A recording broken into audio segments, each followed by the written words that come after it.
Kita beralih ke informasi lain, ada seorang pria di Langkat, Sumatera Utara yang tewas ditembak menggunakan senapan angin oleh tetangganya sendiri. Diduga motif penembakan karena pelaku ini tidak terima ditegur korban lantaran dibilang berisik katanya. Ariandi, warga desa Perlis, Kecamatan Beradat Barat, Kabupaten Langkat, Sumatera Utara ini sempat dibawa ke rumah sakit namun meninggal dunia dalam perjalanan. Ditembak tetangganya, AH dengan senapan angin di dada kiri yang hingga menembus ke paru-paru. Berawal dari istri pelaku yang cekcok mulut dengan tetangga lain dan juga menimbulkan kegaduhan. Korban yang anaknya sedang sakit dan juga membutuhkan istirahat mencoba melerai kegaduhan tersebut, namun pelaku ini tidak terima dan langsung menodongkan senapan angin. Olah TKP ditemukan 3 selongsong peluru, tapi hanya 2 proyektil yang berhasil ditemukan petugas di lokasi kejadian. Pelaku dan juga barang bukti sudah diamankan pihak kepolisian. Baik, untuk mendalami mengenai kasus ini kita sudah terhubung bersama dengan AKBP David Trio Prasojo selaku Kapolres Langkat. Selamat pagi Pak Kapolres. Selamat pagi Mas Al, Mbak Rati, apa kabar? Baik, kami ingin tahu Pak mengenai kronologi kejadian. Kan ini korban ditembak oleh senapan angin. Apakah memang pelaku ini sudah menyiapkan hal itu sebelumnya atau ini termasuk tindakan spontan? Yang pasti pertama-tama kami sampaikan Mas Al, jadi peristiwa itu diawali dari cekcok istri pelaku dengan tetangga sebelahnya. Kemudian tak lama kemudian sang suami alias pelaku ini pulang ke rumah setelah bekerja, kemudian mendengar percekcokan ini. Kemudian pada sekitar 18.30 terjadi percekcokan internal di antara pelaku dengan istrinya sendiri. Nah inilah yang kemudian dirasa menimbulkan kebisingan dan kegaduhan di rumah korban.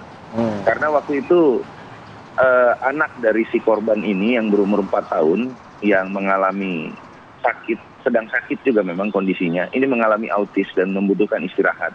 Nah inilah yang menarik si korban untuk keluar rumah, kemudian datang ke rumah pelaku untuk memberikan teguran dan bermohon, seraya bermohon untuk tidak bising dan berisik. Karena memang anaknya yang paling kecil ini yang umur 4 tahun sedang membutuhkan istirahat. Nah, kemudian setelah dilakukan peneguran ini ternyata pelaku ini tidak terima Mas Al. Kemudian mengeluarkan kata-kata kotor dan makian. Selanjutnya menyampaikan kepada korban, saya akan mengambil senjata atau pistol, saya akan tembak kamu. Kemudian selanjutnya tidak lama berselang, ya sekitar 1-2 jam, emang si pelaku ini keluar dari rumahnya. Ternyata menuju ke tempatnya bekerja, karena dia adalah seorang penjaga tambak. Kemudian dia mengambil senapan angin di sana. Baik, Pak David, katanya ditemukan ada 2 proyektil. Berapa kali tembakan sebenarnya yang dilakukan oleh pelaku? Iya, ketika si pelaku kembali dari tempat dia bekerja untuk mengambil senapan angin, kemudian tak lama kemudian merapat ke rumah korban. Ini sebelumnya saya sampaikan ke Mas Al bahwasannya si keluarga korban ini sebenarnya sudah menenangkan si pelaku untuk tidak melakukan. Namun pelaku tetap memanggil korban keluar rumah, korban keluar dari rumah dan menyatakan bahwasannya turunkan senjatamu. Memang diturunkan senjatanya, tapi saat kemudian langsung ditodongkan. Pak Kapolres, setelah didalami apakah memang pelaku ini ada dalam arti melakukannya secara sadar atau sebenarnya sedang mengkonsumsi alkohol dan lain sebagainya sehingga tindakannya ini nampaknya penuh dengan emosi begitu Pak? Yang pasti hasil pemeriksaan kita terhadap tersangka, kami tidak menemukan tersangka berada di bawah pengaruh minuman keras ataupun narkotika.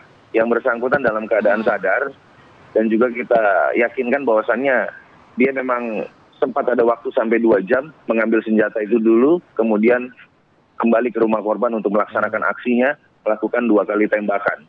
Sebenarnya 3 kali tembakan, namun hanya 2 proyektil yang kami temukan.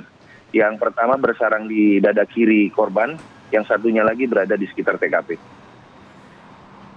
Oke, sehari-harinya memang korban pelaku menggunakan senapan ini untuk apa biasanya Pak?